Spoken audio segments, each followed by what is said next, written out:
Happy New Year, everyone. I am back, and I have a lot to cover in today's video, namely Raw's debut on Netflix, 3-hour SmackDowns, AEW's recent efforts, what with World's End, and the recent Dynamites and Collisions that have been simulcast on Max, so there's something interesting worth talking about there.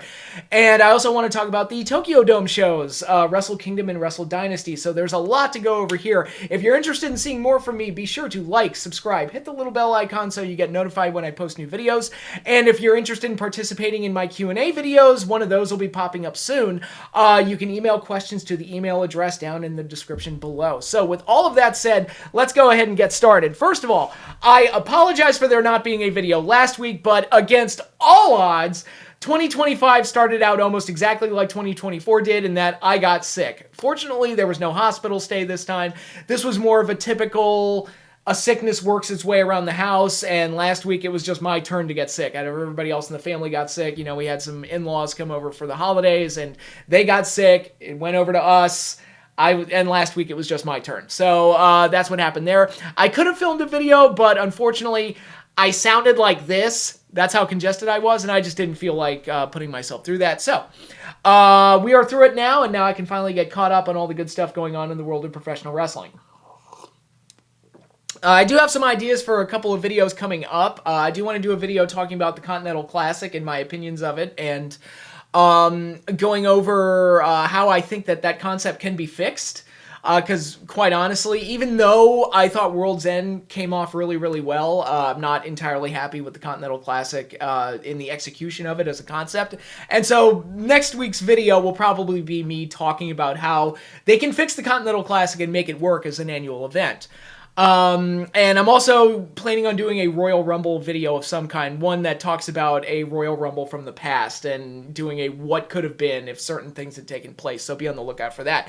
But that's all in the future. Let's talk about the past and all the stuff that's been going on recently in pro wrestling. I think the biggest thing that's worth talking about is WWE's debut on Netflix and the big debut of Monday Night Raw, which was promoted like it was a big like pay-per-view-like event. And you look at the matches that they had on there, you know, they had the Tribal Combat match, which ended the Roman and Solo Sikoa storyline. They had the Rhea Ripley versus Liv Morgan match, which ended that storyline. Although it was promoted as Last Woman Standing, and then it just went to a regular match. So I don't know why that change was made. But in any case, that was a feud ender. And then we had John Cena's retirement tour starting and a few other things going on. So it was meant to be like a really, really big show. And the numbers reflected it. It did very well globally. I think it was almost 5 million was the global audience. And this plays into AEW as well in their recent move to simulcasting on Max. I think wrestling on streaming is kind of the way to go because cable television is just dying. It's going the way of radio almost, where it's like, yeah, it'll probably always exist in some form, but it'll never be as big as it once was. Like, radio at one point was like the premier, like, household entertainment, and now it's like something that if they didn't exist in cars, like, radio would be dead. Like, it's that insignificant now. Because people need something to listen to while they're in the cars. And I've got my oldie stations when I drive. So, but cable is slowly and extremely going in that direction as well. So it's probably best for wrestling to make the move to digital. And I think, you know, it is ridiculous that there's like 19 other streaming services going on and you have to pick which ones you want and all that is nonsense. I hope we get to a point where streaming basically just turns into digital cable and it's just like you get one package and you get all of these other things. That would be nice. But we're not living in that world yet. But I do think wrestling making a transition to live streaming, and WWE was doing this already with their premium live events, not pay-per-views, whatever. But I think this is a move that wrestling needs to make because it's, you know, you adapt or die, as Brad Pitt said in Moneyball. So I think this is an important move that AEW and WWE needed to make, and I think Raw, you know, being the major one that's doing this whole streaming on Netflix deal, I think is a huge deal and really big for WWE. So we'll have to see how it plays out week to week. I'm not a fan of 3-hour shows. I kind of alluded to it with SmackDown. Last week's 3-hour SmackDown was a slog to sit through. And just to highlight what I'm talking about, like, okay, so Tiffany Stratton cashes in the Money in the Bank, wins the title. It's this big shocking moment.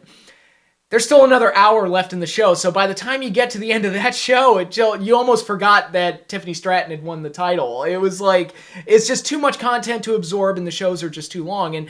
And how did they extend to that third hour? They had a pointless 6-man tag that added nothing, continued nothing, was for nothing. It was just a match for the sake of having a match. And that's the type of stuff that you get more and more of when wrestling shows get longer and longer. I was a big WCW fan. When did the cracks start to show in WCW? Starrcade 97 was a big one, but also right after that, Nitro got expanded to 3 hours, and they added Thunder to the schedule, and immediately you could sense like storylines getting derailed, and certain guys getting lost in the shuffle. Even big stars like Bret Hart were getting lost in the shuffle because it was just too much content to kind of keep control of. When was AEW at its best? AEW was at its best when it had Dynamite and AEW Dark, and that was their only programming. Then they added Rampage. Then they added Collision, and now it's too much programming, and there, among other problems that went on with AEW, but it was at its most exciting when it was just one show, one major show weekly, and then he had AEW Dark as kind of like a supplemental. It's like, oh, here's a teaser for tomorrow night's show, and that seemed to work best, but then they added all that programming, and it just became too much, and I've heard that SmackDown's going to go back to 2 hours. God, I hope so, because it was like, that's just unwatchable to go through that every week, especially with Raw being over 3 hours. And that one they've also talked about, it's going to be written to the needs of what they need to get accomplished that week. So it might be 3 hours, might be 2 hours, might be 40 minutes, whatever they need to get done that week is how long Raw is going to be, which is interesting. And again, that's one of the benefits of streaming is that, you're not working with very strict television time restraints, but at the same time, doing 6 hours of programming a week is just way too exhausting for anybody. And I'm not even counting NXT, which is an additional 2 hours. It's just, what are the things I always say about wrestling programming and what's gone wrong? The shows are too long. The matches are too long. There's just too much for any one human being to potentially, or to feasibly keep up with all of it. It's just too much. And even at a time like right now where WWE generally creatively is pretty solid, I mean, it's better than it was a decade ago, but the shows are just too long. And I don't know how like watchable Raw and SmackDown are going to be if they maintain like a 3 hour format every single week. It's just, it's too much, and it's just way too long. Now, granted, the first Raw probably fared a little better than the first 3 hour SmackDown because it did have such a larger-than-life feel to it. It did feel like a big deal. But even that show, like, by the time you got to Punk and Seth, it just kind of felt like the audience had saw everything that they wanted to see. And, they came back alive towards the end of that match, but you could kind of feel like the energy being let out of the arena because the show was just really, really flipping long. And it's hard to maintain that high energy for, any extended period of time, much less 3 hours. So, and that's a complaint I've levied it at AEW, at WWE. The shows are too long, and that I would, if any kind of reduction like Rampage getting canceled, I see that as a plus, quite honestly. It's like, oh, it's one less hour of programming that AEW has to do. But they're doing ROH as well, so that's another one. Again, who are the people watching ROH every week? I need to know who these people are, because I can't imagine anybody actually enjoying it.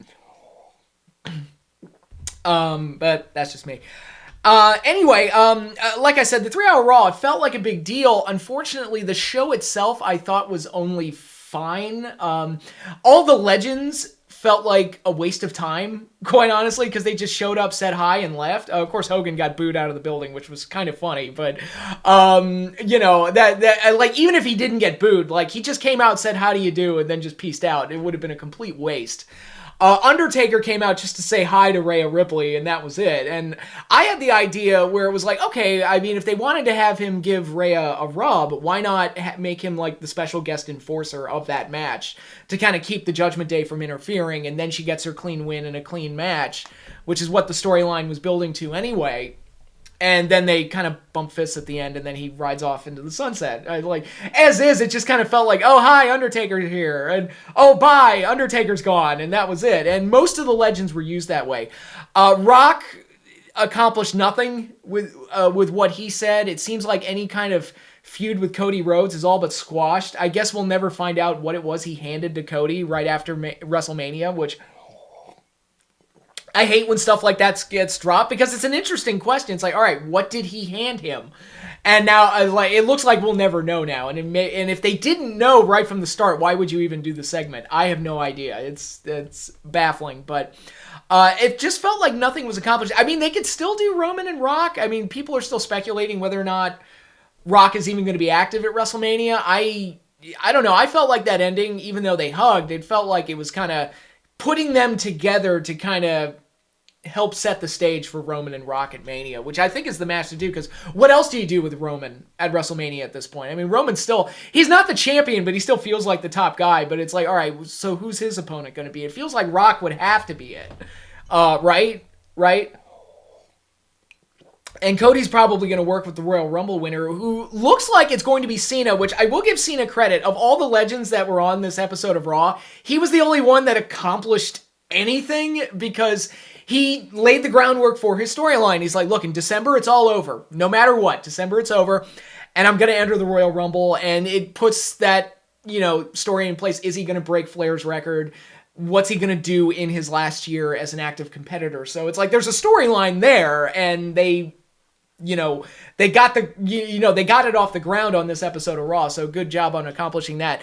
I have no interest in John Cena, personally. I was never a fan of his, and since he's been gone full time, I haven't missed him, at all. Because right after he was, phased out, COVID hit, and that pushed him out even more, it seemed. And then Roman kind of took over as the top guy, and, during that time, it's like, nah, I kind of see Roman as the guy now. And, Roman worked much better as top guy when they made him the tribal chief and not Cena 2.0. And that version of Roman did not work. This one, the tribal chief, definitely does. And once Roman really got off the ground running and became who he ultimately became, it just kind of felt like, I'm good without Cena. I'm like... I mean, I was never a fan of his, because when he became the top star, I was already in college, and I was not rooting. He was the kid's hero, and that's fine. Every generation has a Hogan. Every generation has a Sting or that Captain America type of wrestler that they get behind, and that's fine. That's fine. But he was for the kids, and he was for that generation that grew up with him. I wasn't that guy, so I was never a Cena guy at all whatsoever. Never liked him, and the not liking turned into hatred whenever they had Cena interact with somebody that I did like, because I knew that he was just going to get put through the John Cena grinder. And I'm like, can he just be separated from all the other guys I like and just let him do his own thing? I don't know. But anyway, Cena was never my guy. And the potential of him breaking Flair's record, I don't care. I don't care. Records are made to be broken. I don't really care if he gets his 17th or his 20th or whatever. I really don't give a crap about that. It's just the idea of him being world champion yet again after I thought we were done. I'm like, ugh. It won't anger me. It'll just make me go, ugh. And somebody just, pissed on a peanut butter and jelly sandwich and then forced me to eat it or something. But it's, and then him winning the Rumble, he seems like the top candidate at this point. I mean, I wouldn't be surprised if he did win. It was like, he gets the Ty Austin's record. Ugh. And then you have people online clamoring for Cena versus Orton at Mania, and I'm just like, didn't you get enough of that?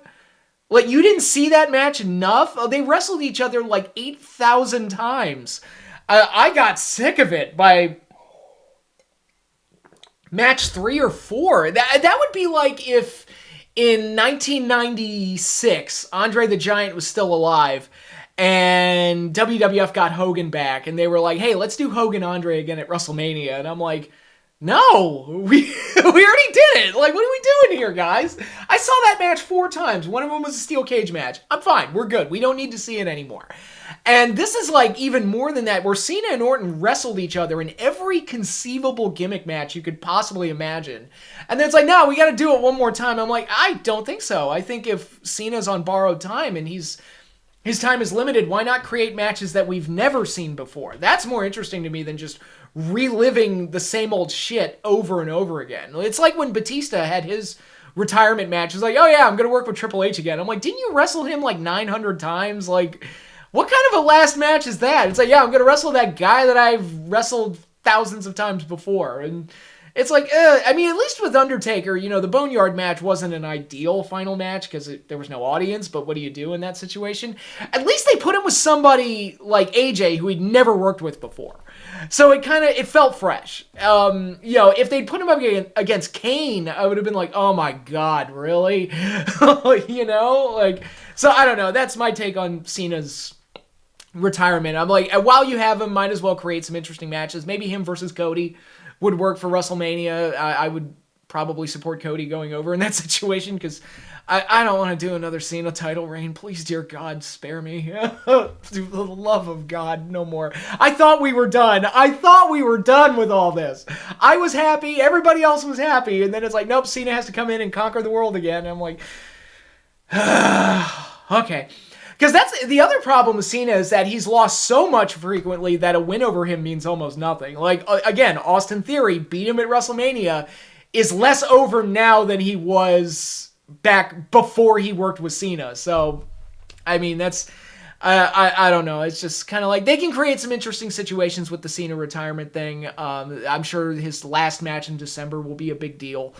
But I'm not overly interested in seeing matches that I've already seen or seeing him with a belt because I've seen enough, okay? So I can't see you. And I'm like, bullshit, I've seen enough. Like, God damn it. No more, please. So that's my take on that. But Raw on Netflix as a whole, like I said, it felt like a big deal, but I'm not looking forward to 3-hour Raws, and it wasn't the greatest show on planet Earth, so I don't know what it's going to be like moving forward. We'll just have to wait and see, starting next Monday. I do like, even though it was barely alluded to on Monday, I like Cody and Kevin Owens actually having a ladder match with a story and a purpose behind it, and it's a one-on-one ladder match. That's nice. It's like, oh hey, I was wearing this old belt as a ceremonial thing. You stole it, and now you're parading around claiming to be the world champion. I'm the actual world champion. Let's hang both belts up above the ring and do a ladder match. I'm like, oh my God, it makes sense. The story makes sense. It's not just a stupid excuse to cram 10 guys onto the card and do stupid spots that don't make any sense. It's, oh my God, it's nice. A ladder match that makes sense. I'm happy. It doesn't need, like, Cody and Kevin Owens, it doesn't even have to be the best match on the planet. It's just such a breath of fresh air to see a one-on-one ladder match again that actually has a story and purpose behind it, which is so rare nowadays. Because even Wrestle Kingdom had a stupid ladder match that made me groan when it kicked off the show. But before I get into the New Japan shows, I guess now I can move into AEW and what they've been up to recently. So in December, AEW had its last pay-per-view effort of 2024, and that was World's End, a show I actually enjoyed. It felt a little bit better paced than some of their more recent efforts. I think only one match went over 20 minutes, which definitely helped. Some of the matches were still too long. The TNT title match in particular was way longer than it needed to be. But overall, like, that show was a lot better than a lot of their other pay-per-views because, like, the matches weren't ungodly long. Probably still too long, probably still too many matches, but it didn't feel as cumbersome as some of their other pay-per-view efforts. And Will Ospreay looked like a megastar, even in defeat. Looked great. I think Will Ospreay is great, and he's been probably losing a little too much lately, but I don't know. I feel like he should be winning more than he loses, and it feels like on pay-per-view he's been losing a lot more than he probably should be, but he looked like a star in those performances, and this was in a tournament I did not care about at all. Again, next video I'm going to be talking about my ideas to fix the Continental Classic, but Will Ospreay looked great in all that, and there was a lot of stuff to enjoy from top to bottom. Now, as far as the recent Dynamites go, we've been simulcasting on Max, which I think is an important step that AEW needed to take. I think the recent episodes have been solid-ish, not spectacular. Probably the best thing to happen so far was the ending to this past episode where Will Ospreay and Kenny Omega joined forces. I called it AEW's version of the Mega Powers, or the Omega Powers, if you want to use that name. I don't know. Sounds pretty good. But they still need to find a better direction for their stories. Like, again, this Death Riders thing, I don't know what the purpose is, where it's going. And, this is something that I've been saying for a while. One of the things that makes wrestling great is the building of anticipation for something. And if I don't have any idea where the story could even possibly go, like, it's not even like I don't know where it's going in that fun, unpredictable way. It's in a, I have no earthly idea what they're even going for with this thing, then that's probably a sign that things are coming off the rails. So they need to kind of nail down some of those stories a lot better. And again, the Omega Powers thing, I'm just going to keep running with that name, generated some interest and has me interested in things moving forward, especially with Kenny Omega. We haven't seen him in a while. Will Ospreay, elite level talent. Kenny Omega, elite level talent, performed very, very well at Wrestle Dynasty, which I'll talk about in a little bit. And they might have something there that could be interesting. It's just that that's been their problem. They've had a hard time generating things that are interesting, or they might start off as interesting and then it fizzles out pretty quickly. Because right now it's like they've got Omega and Ospreay, this Tony Storm thing, and that's about it. Like, as far as like intriguing storylines, and there's talents that I enjoy, like Harley Cameron, who's on ROH now for some reason. It's like, oh yeah, one of the talents I was actually enjoying. Yeah, move her to Ring of Honor, that show that I have to pay, but move her behind a paywall, and I'm like, what are you doing to me? Like, what is this, sarcasm? And the Outrunners, who are, should probably be featured in a higher position than they probably are because of how entertaining they are, but as far as storylines go, right now it's like, and I guess I would say the Jeff Jarrett thing, I find that intriguing because I've always been a fan of Jeff and I like him, and he's still, even at his age, like he's probably having, the match he had with QT Marshall in the pre-show of the pay-per-view was one of the more enjoyable matches on that show, so, he's still got it to some degree, and if they can put like some kind of an emotional element to all of his matches as he's trying to gain the AEW World Championship, which probably won't happen, but you can probably get a few emotional matches out of it along the way. I thought his interaction with MJF worked very well. Thank God they've moved on from the Adam Cole stuff, because that stuff was just dead, like beyond dead, and they were beating a dead horse with it. So thankfully they've moved past all of that, and we can hopefully get MJF back to doing something a little bit more intriguing. So yeah, it's like, I think the shows have been okay, but again, like creatively, they need to start like coming up with some better ideas and handling their storylines a little bit better, because right now they're running kind of thin. And hopefully this Omega Ospreay partnership is the start of kind of getting some of that energy back, but we will have to wait and see. And finally, I do want to talk about the New Japan shows, the big Tokyo Dome shows, Wrestle Kingdom 19 and Wrestle Dynasty. I thought Wrestle Kingdom was absolutely terrible. Like easily the worst Wrestle Kingdom I've watched since I've started watching Wrestle Kingdom, because, a few years ago on this channel, I watched Wrestle Kingdom, what was it, 9? And I was blown away by it. I was like, whoa, this is what's going on in Japan? This is amazing. And top to bottom, I enjoyed almost every single match on that card. And I was like, wow, this is great. And since then, Wrestle Kingdom has become one of the can't-miss shows of the year. And, man, they're really going through a drought right now with all the talents that have been picked up by AEW and WWE. And, you got Umino in the main event, and he does not belong in the main event. He is not that guy at all. He's got, I've said that Evil has nothing going for him as like a main event star. Umino is even worse. He just looks like a poor man's Tanahashi. That's what he is. Honestly, I would even go as far to say he's like, he's the blue Kane to Tanahashi's Kane. Like, he's just seems like a poor man's ripoff of a much better talent who has a much better, stage presence and star quality to him than this guy just does not have. And that, it didn't help that the main event was way too long and just a boring slog. It was hard to sit through. Naito, I had heard that Naito, because, I haven't kept up too much with New Japan recently, but I'd heard that Naito was breaking down, and I didn't know how bad it was until I saw Wrestle Kingdom. I was like, oh man, he does not look like the Naito of old. He looks like retirement should be in his near future.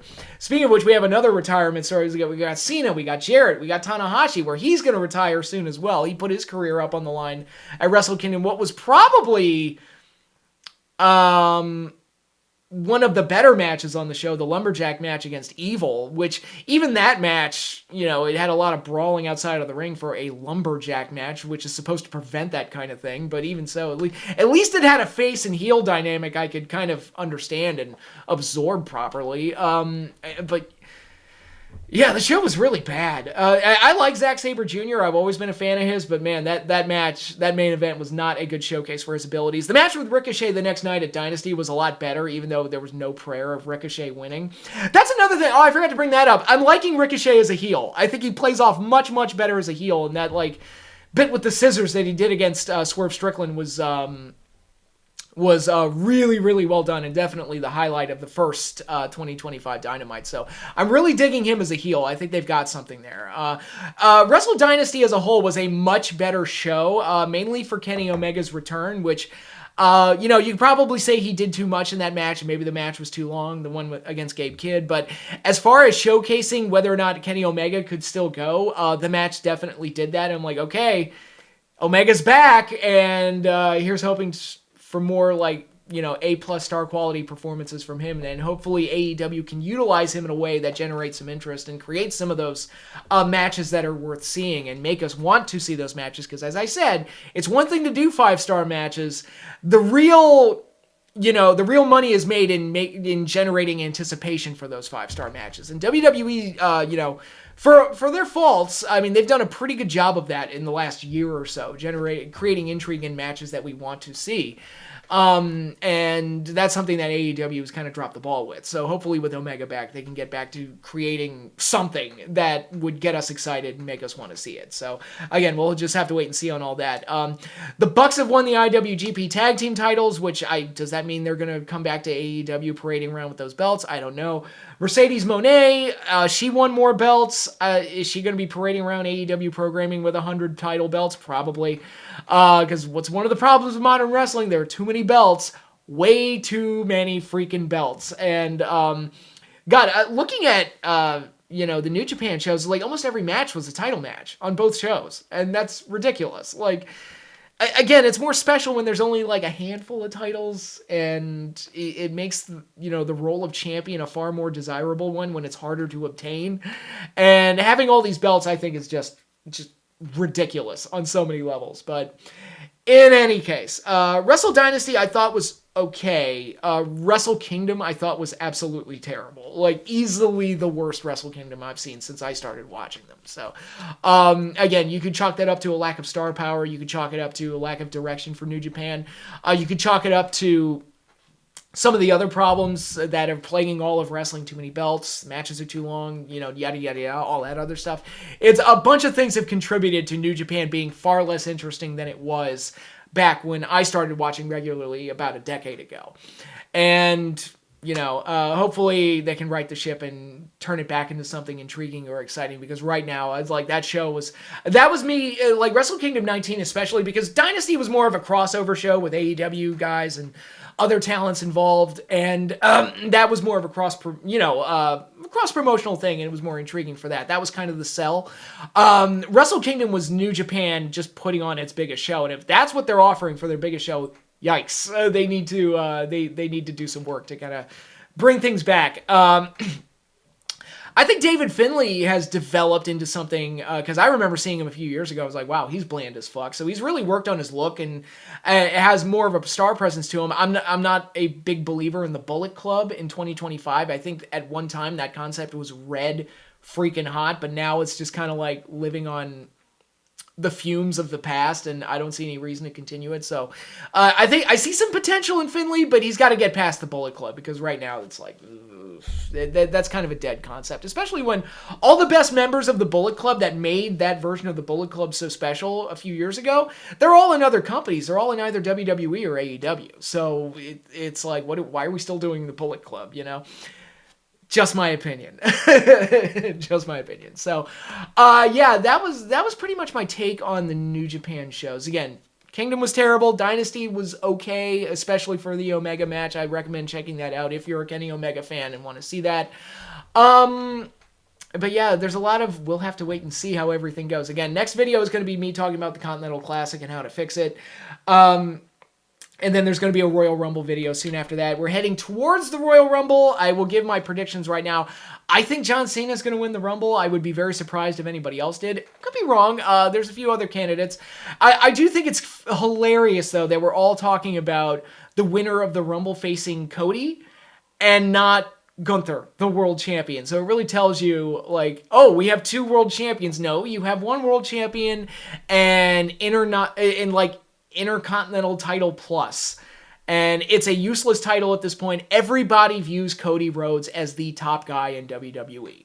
And that's not a knock on Gunther. It's just that that title was firmly established as the number 1 title under Roman Reigns' reign, and making a consolation prize title because nobody beat Roman was a bad idea from the start, and right now it's just kind of like, it's just another mid-card title floating around, and I don't see any point to it existing, quite honestly. And then we've got the Women's Intercontinental title, which is going to be decided. Off the top of my head, I don't even remember who's in the finals because I just don't care about that championship.